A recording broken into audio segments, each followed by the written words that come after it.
In the previous Southern derby, Stuttgart managed to win 4-2 in Munich, but Bayern were already champions by then, and were looking ahead to the DFB Cup final.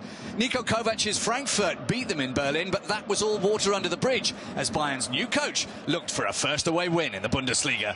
Stuttgart started the game full of endeavour, and their fiery tackles put Bayern off their stride, until 8 minutes from the end of the first half, when Leon Goretzka, in the starting lineup for the first time since his summer move from Schalke, broke the deadlock.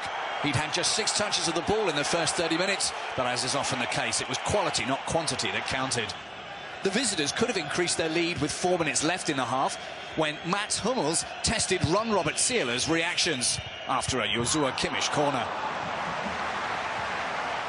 Germany coach and former Stuttgart player Joachim Löw was left biting his nails at the break. Bayern continued their dominance in the second half. David Alaba's free-kick rocket 5 minutes after the break did nothing to stifle the atmosphere amongst the Stuttgart faithful.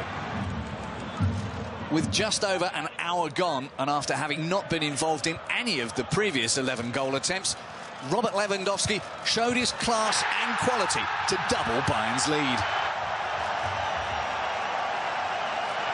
Having scored on match day 1, he made it 2 in a row with a well-placed shot, nutmegging Askasiba in the process.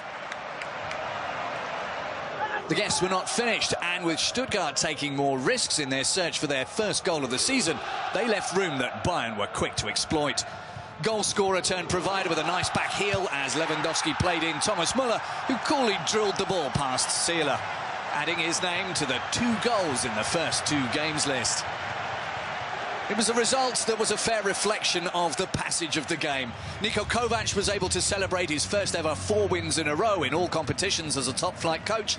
And for Bayern, it was business as usual.